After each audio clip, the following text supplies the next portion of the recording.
কুষ্টিয়া জেলা বিএনপির আহ্বায়ক কমিটির বিরুদ্ধে অপপ্রচারের প্রতিবাদে এক সংবাদ সম্মেলন অনুষ্ঠিত হয়েছে। বৃহস্পতিবার 13 ফেব্রুয়ারি বেলা 11টায় কুষ্টিয়া রাজবাড়ী সড়কের মাস্টার কমিউনিটি সেন্টার অডিটোরিয়ামে জেলা বিএনপির আহ্বায়ক কমিটির উদ্যোগে এই সংবাদ সম্মেলন আয়োজন করা হয়।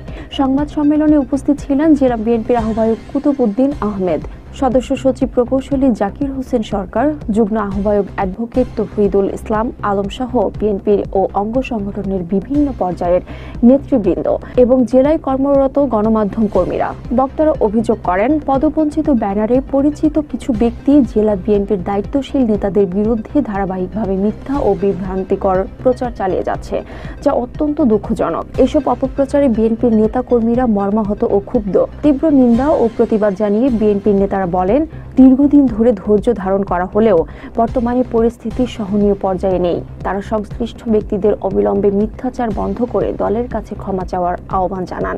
অন্যথায় দলীয় শৃঙ্খলা ভঙ্গের অভিযোগে কঠোর সাংগঠনিক ব্যবস্থা গ্রহণ সহ আইনগত পদক্ষেপ নেওয়া হবে বলে হুঁশিয়ারি উচ্চারণ করেন নেতারা।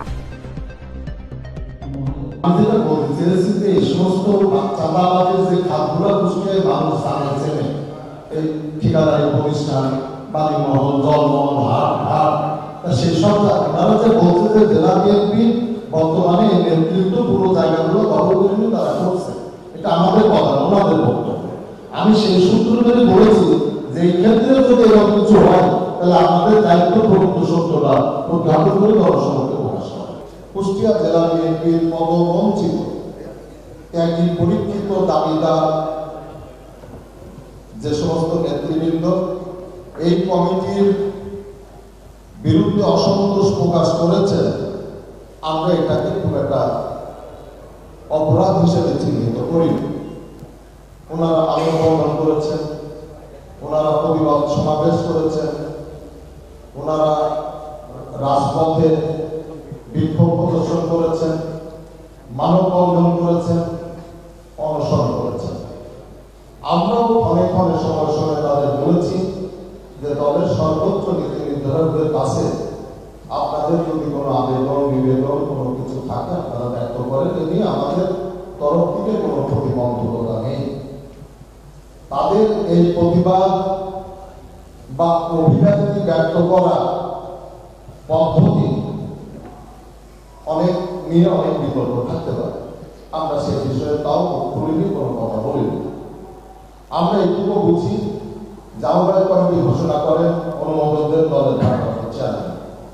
দলের ভারপ্রাপ্ত চেয়ারম্যান সর্বোচ্চ নীতি নির্ধারক ব্যক্তি। উনি যখন কোনো সিদ্ধান্ত গ্রহণ করেন, প্রতিটা নেতাকর্মীর যারা রাজনৈতিক সংগঠন সাংগঠনিক প্রক্রিয়ায় বিশ্বাসী তাদের উচিত এটাকে মেনে চলা। এরপরেও যদি কেউ কিছু আপত্তি করে করুক, এটা তার ব্যাপার। এক একজনের দৃষ্টিভঙ্গি এক এক রকম, এক একজনের রুচি এক এক রকম, এ নিয়েও আমরা কোনো বিতর্ক সৃষ্টি করিনি। তাদের বিরুদ্ধে অলরেডি ব্যবস্থা নেওয়ার জন্য আমরা আমাদের কেন্দ্রীয় নেতৃত্বের সাথে আলোচনা করেছি। তাদেরকে সৌকজ করা হয়েছে, সৌকজ এবং সৌকজের জবাব এবং আমাদের রিকমেন্ডেশন আমরা কেন্দ্রে পাঠিয়েছি।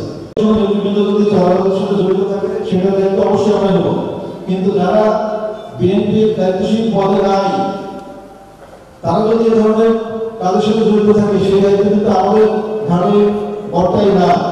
আর চাঁদাবাজি এটা সম্পূর্ণ নির্ভর করার দায়িত্ব কিন্তু বিএনপির না, এখানে প্রশাসন আছে, এখানে অ্যাডমিনিস্ট্রেশন আছে। এখন 5 তারিখ 7 তারিখ 7 তারিখ না, দেশে এখন একটি স্থিতিশীল প্রশাসন আছে। আমরা প্রশাসনকে সহযোগিতা করতে রাজি আছি। আমাদের কোনো দায়িত্বশীল লোক যদি এই ধরনের কাজে থাকে প্রশাসন যে কোনো ব্যবস্থা দিয়ে আমরা তাদের সহযোগিতা করবো এবং সেগুলো আমাদের কেউ হয় আমরা তার বিরুদ্ধে সাংগঠনিক ব্যবস্থা দেবো। বিএনপি একটা অনেক বড় দল, এখানে সামাজিক কারণে অথবা যে কোনো পারিপার্শ্বিক কারণে হয়তো কেউ একদম কোনো সামাজিক অনুষ্ঠানে গেছে, তার বাসা আওয়ামী লীগের লোক একটা বসছে, এই মুহূর্তে কেউ একটা ছবি তুলছে, ছবি তুলে ওই ছবি প্রমাণ করতেছে যে এই লোক এই আওয়ামী লীগের লোকের সাথে। আসলে এই ধরনের ছবি আপনারাও জানেন, সামাজিক যে কোনো অনুষ্ঠানে বা যে কোনো বিষয়ে হতে পারে। ওই জিনিসগুলোকে পলিটিক্যাল বা পলিটিক্যালি দেওয়ার কোনো সুযোগ নাই, কারণ আমরা এই সমাজের মানুষ, যে কোনো জায়গায় যে কোনো লোকের সাথে দেখা সাক্ষাৎ হতে পারে। কিন্তু কেউ যদি কোনো আওয়ামী লীগের মিছিল মিটিংয়ে যেয়ে থাকে বা কেউ যদি অত্যাচার নির্যাতনের সাথে জড়িত থাকে, এই ধরনের যদি কোনো প্রমাণ আপনারা দিতে পারেন সেই দায়িত্ব আমরা নেব এবং সেই দায়িত্ব নিয়ে তাকে সেই মুহূর্তে আমরা কমিটি থেকে আমরা বের করে দেবো, এই বিষয়টা আমরা দিতে পারি। অবশ্যই চেষ্টা করবো যাতে এই পতিত স্বৈরাচারের কোনো প্রতিষ্ঠান বা কোনো ইনস্টিটিউট কোনো কিছু যাতে এই বাংলার মাটিতে না থাকে এই ব্যাপারে আমরা আমাদের অবস্থান থেকে আমরা চেষ্টা করি বুঝতে পারি মানুষ ব্যবসা করবে, সেটা চালের ব্যবসা হতে পারে, সেটা বালির ব্যবসা হতে পারে, সেটা কনস্ট্রাকশন ব্যবসা হতে পারে, যে কোনো বৈধ ব্যবসা সে বৈধভাবে দিবে, গভর্নমেন্টের যে ট্যাক্স দিবে, ইজারা দিবে, ব্যবসা করবে, তাতে আমাদের কোনো আপত্তি নাই। কিন্তু আমরা অবৈধ দখলের বিপক্ষে, আমরা অবৈধ বাড়ি ঘর দখলের বিপক্ষে, আমরা অবৈধ চালাবাজের বিপক্ষে, আমরা এদের বিপক্ষে। এরকম যদি কোনো অভিযোগ থাকে আপনারা বলেন, আমরা ব্যবস্থা নেব।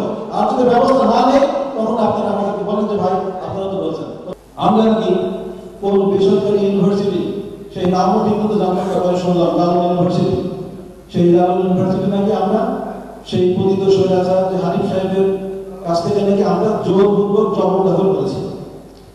এই কথাটা শোনার পরে ব্যক্তিগতভাবে আমি ইন্টারেস্ট নিয়ে বেশ কিছু সাংবাদিক ভাইদেরকে বলেছিলাম যে ভাই আপনারা তদন্ত করে দেখেন। আমি নামই বলতে চাই যে সভাপতি সাহেব আজম করবেন, ওনাকে বলেছিলাম ভাই আপনারা তদন্ত করেন, কারণ যে অভিযোগ করেছে সে বলেছে সে নাকি তদন্ত করে পেয়েছে এবং উনি বলেছেন উনি একদম মিথ্যা কথা বলছেন না।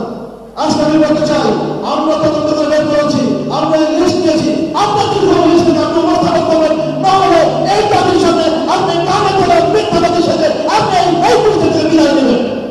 এটা হতে পারে না। যদি সৎসাহস থাকে আপনি কোনো ডকুমেন্টারি এভিডেন্স উপস্থাপন করবেন 24 ঘন্টার মধ্যে। আর যদি আপনি না পারেন আপনি রাজনীতি থেকে অবসর নেবেন। আমি এই বলতে চাই দায়িত্বশীল সংগঠনের থেকে দায়িত্বশীল নেতৃত্বের বিপক্ষে এরকম আজকের ডাহা মিথ্যাবাদী, এটা ডাহা মিথ্যাবাদী করা কখনই করা যাবে না। এরপরে আপনারা কি বলবেন যে আমরা নাকি ওই কোন চাকরি বাবু মদের দোকানে আমরা চাঁদাবাজি করেছি। এইখানে আমাদের সাথে যারা আছে এদের ওই মদের দোকান ওই বিড়ি সিগারেট খাওয়ার বসে না। আর যারা সেদিন বসেছিল ওরা সকাল থেকে কোথায় যায় সেটা আপনারা নিশ্চয়ই জানেন।